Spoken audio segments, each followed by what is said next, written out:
बिस्मिल्लाहिर्रहमानिर्रहीम। Dear student अस्सलाम वालेकुम। आज की इस वीडियो के अंदर हम चैप्टर नंबर 2 जो है उसको स्टार्ट करेंगे, जिसका नेम है काइनेमेटिक्स, और साथ जो टॉपिक्स मैंने लिखे हैं उसको साथ साथ डिस्कस करेंगे। तो सबसे पहले चैप्टर के नेम को डिस्कस करते हैं कि काइनेमेटिक्स होता क्या है। तो काइनेमेटिक्स के अंदर ज़्यादातर हम डिस्कस करेंगे मोशन ऑफ द ऑब्जेक्ट, के जो ऑब्जेक्ट है वो कैसे मूव कर रहे हैं, ठीक है। जो उसके काजेज़ होंगे वो हम नेक्स्ट चैप्टर जो कि टाइप होगी हम आपके पास, तो हम उसको नेक्स्ट टॉपिक के अंदर डिस्कस करेंगे। जो नेक्स्ट चैप्टर होगा उसके अंदर हम डिस्कस करेंगे। तो अभी हमने जस्ट क्या करना है, काइनेमेटिक्स के अंदर ऑब्जेक्ट की मूवमेंट देखनी है। तो मूवमेंट के अंदर आपकी डेफिनेशन देखेंगे कि मूवमेंट किस चीज़ को कहते हैं, रेस्ट किस चीज़ को कहते हैं। तो सबसे पहले जो हमारा टॉपिक आ रहा है वो आ रहा है रेस्ट एंड मोशन। तो काइनेमेटिक्स की डेफिनेशन जस्ट इतनी है, it is the branch of physics that deals with the study of motion of object without discussing the cause of the motion of the object, ठीक है। तो आप इस kinematics की डेफिनेशन कर सकते हैं। तो सबसे पहले रेस्ट एंड मोशन को यहाँ पे हम डिस्कस कर लेते हैं कि रेस्ट क्या होती है और यहाँ पे मोशन क्या होती है। रेस्ट आप कहते हैं कि कोई भी जो चीज़ है अपनी जगह से ना हिले, ठीक है। आपके पास सिंपल इसकी डेफिनेशन ये कह देंगे, the object which does not change its position, जो अपनी पोजीशन चेंज ना करे with respect to surrounding, surrounding के मुताबिक। अगर फॉर एग्जांपल हम एक क्लासरूम की बात करें, स्टूडेंट्स जो होते हैं वो अपने टेबल के ऊपर अगर वो अपनी पोजीशन चेंज ना करें, एक ही जगह पर बैठे रहें, तो क्लासरूम के अंदर अगर आप फॉर एग्जांपल एक टीचर ऑब्जर्व कर रहा है वो एक किस्म का सराउंडिंग में आ जाता है, ठीक है। तो क्लासरूम आप समझ लें कि आप जो स्टूडेंट्स हैं वो आप सिस्टम बने हुए हैं, ऑब्जेक्ट्स बने हुए हैं। तो आप सराउंडिंग के अकॉर्डिंग, मतलब मेरे अकॉर्डिंग रेस्ट पे हैं, आप लोग अपनी पोजीशन चेंज नहीं कर रहे, तो आपको मैं रेस्ट के नाम दूंगा, ठीक है। तो आप जो ऑब्जेक्ट्स हैं वो रेस्ट पे हैं। तो इसकी डेफिनेशन ये होगी कि ऑब्जेक्ट आपके पास रेस्ट पे तब होंगे जब वो पोजीशन को चेंज नहीं करेंगे। तो मोशन किसे कहेंगे, जब ऑब्जेक्ट्स अपनी पोजीशन चेंज कर लेंगे। फॉर एग्जांपल आप क्या करते हैं, एक जो स्टूडेंट है वो दूसरे टेबल पे बैठ जाता है, तीसरा स्टूडेंट चौथे टेबल पे बैठ जाता है, तो वो अपनी जगह चेंज कर लेते हैं। तो मेरे नज़दीक वो क्या कर रहे हैं, मूवमेंट कर रहे हैं, मोशन में है वो, ठीक है। तो आप उसको डिफाइन कर देंगे कि when an object change its position with respect to surrounding is called motion, ठीक है। तो आप रेस्ट एंड मोशन की डेफिनेशन बुक के अकॉर्डिंग से कर सकते हैं। अब उसके बाद आपके पास टाइप्स ऑफ मोशन है, तीन आपके पास मेजर टाइप्स ऑफ मोशन है, translatory motion, rotatory motion and the vibratory motion. Translatory motion की फिर आपके पास तीन सब टाइप्स हैं, लीनियर, रैंडम एंड सर्कुलर। तो सबसे पहले हम ट्रांसलेटरी मोशन को डिस्कस करते हैं। ट्रांसलेटरी मोशन क्या होता है, ठीक है। ट्रांसलेटरी मोशन, ठीक है। ट्रांसलेटरी मोशन के अंदर आपके पास ऑब्जेक्ट जो होता है वो रोटेट नहीं करता। फॉर एग्जांपल रोटेट का मतलब ये हम ये लेते हैं, रोटेशन किसे कहते हैं, जैसे आप फॉर एग्जांपल बचपन में खेलते हैं या बुक को अपने फिंगर के ऊपर घुमाते हैं, फुटबॉल को अपनी फिंगर के ऊपर घुमाते हैं, तो जो आपके पास वो मूवमेंट होती है उसको रोटेशन का नाम देते हैं। कि अपने एक्सिस के गिर्द, अपने सेंटर के गिर्द जो चीज़ घूमे, आप उस मूवमेंट को नाम देते हैं जी रोटेशन का। तो अब इस केस के अंदर आपके पास ट्रांसलेशन मोशन के अंदर आपके पास क्या इसकी डेफिनेशन होगी कि एक ऑब्जेक्ट स्ट्रेट लाइन के अंदर मूव करेगा, ठीक है। आपके पास एक लाइन होगी, मे बी आपके पास स्ट्रेट लाइन हो, स्ट्रेट लाइन भी हो सकती है और कर्व भी हो सकती है, लेकिन आपके पास विदाउट रोटेशन मूव करे,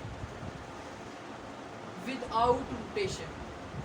कि एक ऑब्जेक्ट जो है ट्रांसलेटरी मोशन के अंदर आप उसको कैसे डिफाइन करेंगे कि एक ऑब्जेक्ट जो है एक लाइन के ऊपर मूव कर रहा है और वो रोटेट नहीं कर रहा, उस लाइन के इर्द गिर्द नहीं घूम रहा, जस्ट क्या कर रहा है उसके ऊपर मूव कर रहा है। और लाइन आपकी स्ट्रेट भी हो सकती है, फॉर एग्जांपल इस तरह स्ट्रेट भी हो सकती है, कर्व भी हो सकती है, फॉर एग्जांपल सर्कुलर ट्रैक है, या इस तरह भी कर्व हो सकती है, ठीक है।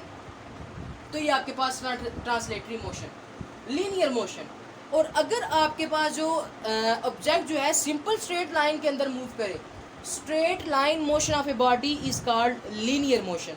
अगर ऑब्जेक्ट जो है एक स्ट्रेट लाइन के ऊपर मूव करे, इस तरह मूव कर रहा है, तो वो लीनियर मोशन के अंदर। रैंडम मोशन कहेंगे irregular motion, for example zigzag, कोई पता नहीं है कि वो कब कौन सी डायरेक्शन के अंदर मूव करेगा। इसकी एग्जांपल आप देते हैं gas molecules. Gas molecules randomly move करते हैं, जिसे आप देखें ब्रोनियन मोशन का नाम देते हैं। अगर रैंडम मोशन की डेफिनेशन के साथ आप देखें फिगर के अंदर, उसने गैस के मॉलिक्यूल्स को रिप्रेजेंट करवाया हुआ है, जिसके उसने नीचे लिखा हुआ है कि इर्रेगुलर जो आपके पास मोशन आ रही है गैस मॉलिक्यूल्स की, आप उनको ब्रोनियन मोशन का भी नाम देते हैं। ठीक है, तो ये आपके पास random motion. Circular motion, circular path के अंदर आपके पास ऑब्जेक्ट जो है वो मूव करे तो आप उसको सर्कुलर मोशन का नाम देते हैं। Circular motion of a body या object moves in a circular path is known as circular motion. अब हम बात करते हैं रोटेटरी मोशन। मैंने अभी आप लोगों को डिस्कस कर दिया। Spinning motion of a body about its axis, कि ऑब्जेक्ट जो है वो अपने एक्सिस के गिर्द स्पिन कर है। जैसे फॉर एग्जांपल हम कहते हैं, बुक की मैंने एग्जांपल ही आपको बताया कि वो जो बुक है वो फिंगर के ऊपर, फिंगर जो उसका सेंटर है, जो एक्सिस बना हुआ है उसका, उसके गिर्द घूम रही है। ठीक है, स्पिन कर रही है, तो आप उसको क्या नाम देंगे जी? रोटेटरी मोशन का। वाइब्रेटरी मोशन आपके पास टू एंड फ्रो। ठीक है, to and fro, to and fro, जिसे आप टुवर्ड्स एंड फॉरवर्ड भी पढ़ सकते हैं। टुवर्ड्स एंड फॉरवर्ड या फॉरवर्ड एंड बैकवर्ड मोशन। ठीक है, जैसे आपके पास पेंडुलम ऑफ ए क्लॉक है। ठीक है, फॉर एग्जांपल वो जैसे कार्टून्स में भी आप लोग देखते आए होंगे। फॉर एग्जांपल इस तरह का आपके पास ये वॉच सी बनी होती है और इसके अंदर एक पेंडुलम सा होता है। तो टाइम जब होता है तो कभी ये पेंडुलम इस तरह मूव करता है, कभी इस तरह मूव करता है, तो इस तरह ये मूव करता रहता है। तो ये कभी आगे मूव करता है तो कभी पीछे मूव करता है। तो ये जो मोशन होती है टू एंड फ्रो मोशन, उसको आप नाम देते हैं जी वाइब्रेटरी मोशन का। ठीक है, क्लियर होगी टाइप्स ऑफ मोशन। अब हम बात करते हैं scalar and vector. Scalar quantities और वेक्टर क्वांटिटीज क्या होंगी? हम लोगों ने लास्ट टाइम जो हमने चैप्टर नंबर 1 के अंदर फर्स्ट लेक्चर देखा था, उसके अंदर हमने डिस्कस किया था base quantities and the derived quantities. उन्हीं के अंदर आप स्केलर एंड वेक्टर को डिफरेंशिएट करते हैं कि स्केलर कौन सी क्वांटिटीज होती हैं और वेक्टर कौन सी क्वांटिटीज होती हैं। स्केलर क्वांटिटीज ऐसी क्वांटिटीज होती हैं जिसके अंदर सिर्फ मैग्नीट्यूड होता है। मैग्नीट्यूड मतलब आप नंबर्स ले लेते हैं, न्यूमेरिकल वैल्यू, नंबर्स ले लेते हैं, न्यूमरल्स लेते हैं या न्यूमेरिकल वैल्यू लेते हैं। ठीक है, और वेक्टर के अंदर आपके पास मैग्नीट्यूड भी आ जाता है और साथ उसके डायरेक्शन भी आ जाती है। ठीक है, स्केलर क्वांटिटी ऐसी क्वांटिटी जिसके अंदर मैग्नीट्यूड आता है, नंबर आता है या न्यूमेरिकल वैल्यू आती है, आप उस क्वांटिटी को नाम देते हैं जी स्केलर का। और वेक्टर क्वांटिटी ऐसी क्वांटिटी है जिसके अंदर आपका मैग्नीट्यूड भी आता है और क्या आती है जी? डायरेक्शन भी आती है। अब स्केलर क्वांटिटी की एग्जांपल, फॉर एग्जांपल अगर 2 लिखा हुआ है, 2 किलोमीटर, तो ये जो क्वांटिटी है इसके अंदर नंबर दिया हुआ है, डायरेक्शन नहीं दी हुई कि आपने 2 किलोमीटर लाहौर जाना है, इस्लामाबाद जाना है, पेशावर जाना है, तो आपको कोई डायरेक्शन का पता ही नहीं है। तो ये आपके पास जो क्वांटिटी है स्केलर। और अगर कहता है कि राइट पर आपका 2 किलोमीटर लाहौर है, ठीक है, तो आपको उसने अपनी डेस्टिनेशन बता दी कि राइट जब टर्न करेंगे तो 2 किलोमीटर, तो आपके पास एक नंबर भी है, डायरेक्शन भी है, तो आप उसको नाम दे देंगे जी वेक्टर क्वांटिटी को। अब वेक्टर क्वांटिटी को रिप्रेजेंट करने के तरीके हैं। ठीक है, या फिर हम उसको बोर्ड लिख देते हैं। ठीक है, वेक्टर क्वांटिटी के अंदर रिप्रेजेंटेशन के अंदर आप उस क्वांटिटी को बोल्ड लिख देंगे। फॉर एग्जांपल आपके पास force is a vector quantity, तो आप फोर्स को बोल्ड लिख देंगे, उसको गाढ़ा करके लिख देंगे। ठीक है, और अगर आपके पास इस तरह की एफ दी हुई है तो इसका मतलब है सिर्फ उसने फोर्स का मैग्नीट्यूड बताया हुआ है कि 2 न्यूटन की फोर्स अप्लाई कर रहे हैं, 3 न्यूटन की डायरेक्शन ही बता रहे हैं। इसके अंदर डायरेक्शन भी पता है कि आप फोर्स को ऊपर से नीचे लगा रहे होंगे या राइट से लेफ्ट लगा रहे होंगे, आपको डायरेक्शन पता होगी। लेकिन इस केस के अंदर जब आपके पास फोर्स बोल्ड नहीं है तो इसका मतलब आपने ये पिक करना है कि इसकी सिंपल उसने मैग्नीट्यूड दिया हुआ है, डायरेक्शन उसने यहाँ पे नहीं दी हुई। या फिर बोल्ड करने से फॉर एग्जांपल रिटर्न प्रॉब्लम आती हैं, फॉर एग्जांपल कुछ स्टूडेंट्स मार्कर के साथ लिखते हैं तो इंक स्कैटर कर जाती है, तो वो बुरा इंप्रेशन है। तो या फिर आप क्या करते हैं, इसके ऊपर बार लगा देते हैं, हल्की सी बार लाइन लगा देते हैं या एरो लगा देते हैं। ठीक है, एरो लगा देते हैं। एफ को 3 फॉर एग्जांपल वेक्टर क्वांटिटी को रिप्रेजेंट करने के 3 तरीके हैं। कौन कौन से? आप या फिर उसको बोल्ड कर दें, या फिर आप उसको क्या कर दें, उसके ऊपर बार लगा दें, लाइन लगा दें, या फिर उसको क्या करें, उसके ऊपर एरो लगा दें। और अगर आप जब ग्राफ ड्रा कर रहे हो तो ग्राफ के अंदर आप उसको एक एरो के साथ रिप्रेजेंट करवाते हैं। एरो का जो हेड होगा वो आपको उसकी डायरेक्शन बताएगा, ठीक है। और ये डायरेक्शन आपको अपवर्ड राइट डायरेक्शन दिखाई दे रही है, ठीक है। ये राइट साइड भी मूव कर रहा है और अपवर्ड भी मूव कर रहा है। और ये जो उसकी लाइन आ रही है ना, ये लाइन, इसकी लाइन सेगमेंट जो है ये रिप्रेजेंट कर रही है इसके मैग्नीट्यूड को। जितना एरो बड़ा होता जाएगा उसका नंबर बढ़ता जाएगा। फॉर एग्जांपल ये 2 मीटर की लाइन है और ये एरो आपको बता रहा है जी कि आप राइट अपवर्ड डायरेक्शन के अंदर मूव कर रहे हैं, ठीक है। तो आपने यहाँ पे वेक्टर की रिप्रेजेंटेशन भी देख ली कि ग्राफिकली आप एक एरो के साथ रिप्रेजेंट करते हैं। एरो के दो हिस्से होते हैं, एक उसकी लाइन होती है और दूसरा उसका हेड होता है।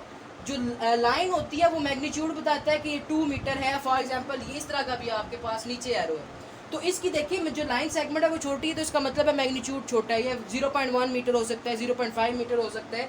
और ये जो हेड है वो उसकी डायरेक्शन को रिप्रेजेंट करवाएगा। तो अब या फिर आप इसको लिख सकते हैं बोल्ड फेस कैरेक्टर के साथ, ऊपर बार लगा सकते हैं, या फिर उसके ऊपर क्या लगा सकते हैं जी, एरो लगा सकते हैं। अब हम बात करते हैं जी डिस्टेंस एंड द डिस्प्लेसमेंट। कि डिस्टेंस एंड द डिस्प्लेसमेंट के दोनों आपके पास जो टर्म्स आती हैं वो आपके पास ही क्या है, distance and the displacement. For example आप ये डिस्कस करते हैं जी, ये आपके पास एक रोड है और ये आपका एक घर है होम, और ये आपका स्कूल है जी एस, ठीक है। तो आप जो स्टूडेंट्स हैं वो रोड के ऊपर मूव करते हैं और पहुंच जाते हैं जी स्कूल, चाहे वो लेट पहुंचे चाहे वो जल्दी पहुंचे, लेकिन वो पहुंच गए हैं जी स्कूल। तो अब आपके पास जो ये फासला आया है, जो ये लेंथ आई है एक पाथ की, एक रास्ते की, उसको आप नाम देते हैं जी डिस्टेंस का। Length of a path is called distance, distance and displacement, ठीक है। तो आपके पास डिस्टेंस क्या होता है जी, लेंथ ऑफ अ पाथ। एक पाथ के जो लेंथ होती है उसको आप नाम देते हैं जी डिस्टेंस का। और अगर कोई स्टूडेंट माशाल्लाह एक ओलंपिक है तो आप कह सकते हैं, ओलंपियन है तो आप कह सकते हैं कि वो जो है वो जंप करके भी जा सकता है। फॉर एग्जांपल वो क्रिश बने और होम से क्या करे जी, स्कूल की तरफ छलांग लगाए, डायरेक्टली शॉर्टकट रास्ता। तो आपके पास देखें उसने जो शॉर्ट रास्ता इख्तियार किया है उसको डिस्प्लेसमेंट का नाम देते हैं। Shortest distance, shortest distance is called displacement।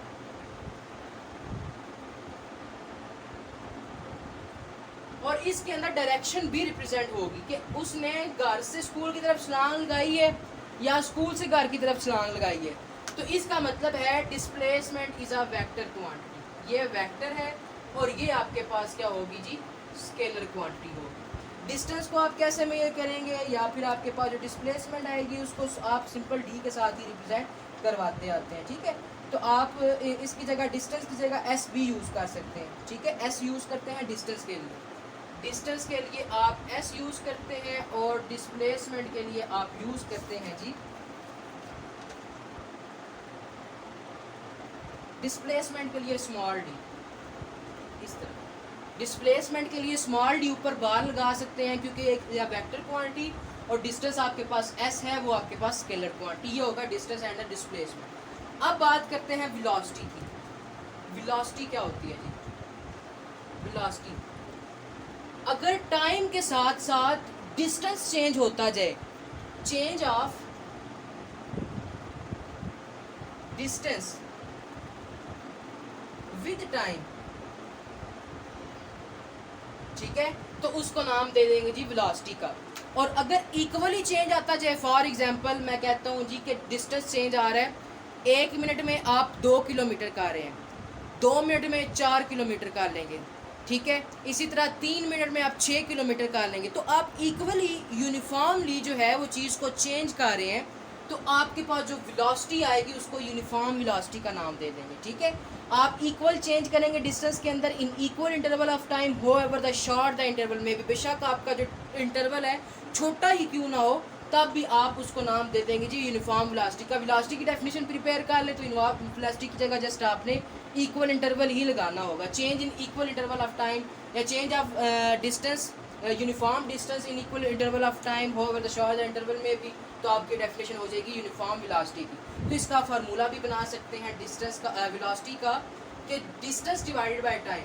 Velocity को आप रिप्रेजेंट करवा दें जी, सॉरी ये वेलोसिटी नहीं है, ये स्पीड है, ठीक है, ये स्पीड है, ये स्पीड की डेफिनेशन है, स्पीड की डेफिनेशन ये स्पीड है, क्योंकि आपका डिस्टेंस यूज़ कर रहे हैं तो ये स्पीड हो जाएगी, ठीक है, इसको करेक्ट कर लें, ठीक है। तो स्टूडेंट आप लोग होप्स हो कि आपको ये समझ आ गया कि स्पीड आपके पास क्या होती है, change of distance with time. Distance का टाइम के साथ चेंज होना स्पीड कहलाता है, वेलोसिटी डिस्प्लेसमेंट के अंदर होती है, ठीक है। तो आपने क्या कह दिया, स्पीड आपके पास क्या होती है, change of distance with time, ये स्पीड होती है। तो आप यहाँ पे आप रिप्रेजेंट कर दें स्पीड को, आप फॉर एग्जांपल v का नाम दे देते हैं, डिस्टेंस आपके पास s था और डिवाइडेड बाय टाइम, तो आपके पास ये फार्मूला बन जाएगा v is equal to S by T, ठीक है, v is equal to S by T. v represent कर रही है स्पीड को, डिस्टेंस रिप्रेजेंट कर रहा है s को, ये s जो है वो रिप्रेजेंट कर रहा है डिस्टेंस को डिवाइडेड बाय टाइम। तो इसके ऐसे यूनिट्स आप लिख सकते हैं, डिस्टेंस आप लेंथ होती है, लेंथ मीटर में होती है, और टाइम आपका सेकंड्स में, तो मीटर पर सेकंड इसके ऐसे यूनिट्स आ जाएंगे। क्लियर हो गया स्टूडेंट्स। तो स्पीड का ऐसा यूनिट और आपने फार्मूला तैयार करना है और इसकी डेफिनेशन। तो यूनिफॉर्म स्पीड क्या होगी, change rate of change of equal distance in equal interval of time, however the short the interval में be is called uniform speed. तो आपकी यूनिफॉर्म स्पीड और स्पीड की डेफिनेशन सेम है, तो जस्ट आपने यूनिफॉर्म नहीं चेंज करना। जैसे मैंने एग्जांपल दी थी कि 1 मिनट में 2 किलोमीटर, 2 मिनट में 4 किलोमीटर, 3 मिनट में 6 किलोमीटर, तो आपके पास यूनिफॉर्म स्पीड। वेलोसिटी क्या होती है, वेलोसिटी आपका डिस्टेंस की जगह डिस्प्लेसमेंट आ जाए, डिस्टेंस की जगह डिस्प्लेसमेंट आ जाए,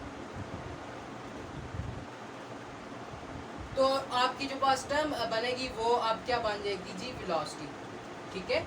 डिस्प्लेसमेंट का चेंज होना टाइम के साथ साथ वो आपकी क्या बन जाएगी जी, वेलोसिटी। वेलोसिटी को आप v के साथ रिप्रेजेंट करते हैं, लेकिन बोल्ड कर देते हैं, because displacement is a vector, तो वेक्टर की वजह से वेलोसिटी भी क्या हो जाएगी, वेक्टर। और स्पीड क्या होगी जी, scalar, due to the scalar quantity which is present in it, वो क्या है जी, डिस्टेंस। डिस्टेंस की वजह से ये स्केलर हो जाएगी। तो speed is a scalar, velocity is a vector quantity. तो ये आपके पास इस तरह आपने इसको बोल्ड कर दिया, और एस की जगह आप डी ले, डिस्प्लेसमेंट, इस तरह आपने रिप्रेजेंट करवा दिया। तो डिस्प्लेसमेंट भी ये आपके पास लेंथ ही होती है, तो लेंथ डिवाइडेड बाय टाइम हो, मतलब मीटर पर सेकंड, इसके ऐसे यूनिट भी सेम रहेंगे। तो आपने इसके अंदर डेफिनेशन, फार्मूला, एसआई यूनिट और क्वांटिटी का बताना है, क्या ये स्केलर है या क्या ये वेक्टर है। और यूनिफॉर्म वेलोसिटी क्या होगी, आपने क्या करना है, इक्वली डिस्प्लेसमेंट को इक्वल इंटरवल ऑफ टाइम में चेंज करना है, तो आपके पास क्या बन जाएगी, यूनिफॉर्म वेलोसिटी बन जाएगी। अब बात करते हैं एक्सेलरेशन की। एक्सेलरेशन होती है अगर वेलोसिटी चेंज होती जाए, change of velocity, change of velocity with time,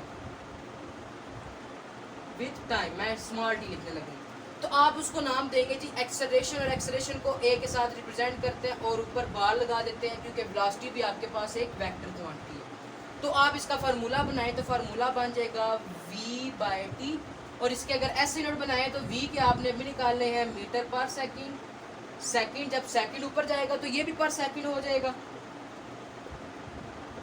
तो बेसिस सेम है, पावर्स ऐड करेंगे तो मीटर स्क्वायर बन जाएगा, ठीक है, मीटर पर सेकंड स्क्वायर। तो आपके पास ये एक्सेलरेशन के ऐसे यूनिट्स आ जाएंगे। तो होप सो ये आपका डिराइव्ड क्वांटिटीज़ का जो टेबल होगा वो भी आपको अच्छी तरह प्रिपेयर हो गया होगा कि कैसे आपके पास जो ये टर्म है ये आती है, एक्सेलरेशन के जो ऐसे यूनिट्स हैं वो कैसे आते हैं, ठीक है। तो ये आपके पास एक्सेलरेशन का बेसिकली कंसेप्ट है, जिसके अंदर वेलोसिटी का चेंज होना एक्सेलरेशन कहलाता है। आप उल्टा इसको मूव लेके चलते हैं, वेलोसिटी को चेंज करें तो एक्सेलरेशन आती है, डिस्प्लेसमेंट को चेंज करें तो आपके पास वेलोसिटी आती है, और डिस्टेंस को चेंज करें तो स्पीड आती है। यूनिफॉर्म एक्सेलरेशन क्या होगी, खुद डेफिनेशन शाबाश में आ सकते हैं आप लोग। तो आप यूनिफॉर्म वेलोसिटी को चेंज करें with equal interval of time, तो आपके पास क्या आएगी जी, यूनिफॉर्म एक्सेलरेशन आ जाएगी। सम टाइम आपके पास रिटार्डेशन का एक कंसेप्ट आता है। रिटार्डेशन होती है नेगेटिव एक्सेलरेशन, कि जो वेलोसिटी है वो डिक्रीज करती है, जिससे एक्सेलरेशन इन डिक्रीज कहा जाती है, कि जब वेलोसिटी डिक्रीज हो तो एक्सेलरेशन भी डिक्रीज, जब एक्सेलरेशन डिक्रीज होगी तो इसका आंसर नेगेटिव में आएगा। तो नेगेटिव एक्सेलरेशन को आप नाम देते हैं जी रिटार्डेशन का या फिर डिसेलरेशन का, तो आपका इसका टॉपिक के अंदर दिया हुआ है। तो ये अब हमारा टॉपिक था आज की इस वीडियो के अंदर, जिसके अंदर हमने टाइप्स ऑफ मोशन को डिस्कस किया, रेस्ट एंड मोशन के कंसेप्ट को डिस्कस किया, स्केलर वेक्टर, उसके बाद distance displacement, velocity and uniform velocity, speed and uniform speed, acceleration and the uniform acceleration, retardation. और जिस स्टूडेंट ने अभी तक जो है वो अटेंडेंस मार्क नहीं की, वो अभी जो है वो अटेंडेंस मार्क कर लें, अपना जो नेम है वो कमेंट सेक्शन के अंदर लिख दें। तो ये आपने जितनी भी डेफिनेशन जो हैं ये सही तरह बुक से पिंक बॉक्सेस के अंदर याद रखनी है, वो दी हुई हैं, एक दो दो लाइन की डेफिनेशन हैं, ये अच्छी तरह प्रिपेयर करें। तो इंशाल्लाह फिर नेक्स्ट वीडियो के अंदर जो हमारे पास रिमेनिंग टॉपिक्स हैं उनको डिस्कस करेंगे। अल्लाह ताला आप लोगों का हामी नासिर हो। अल्लाह हाफिज़।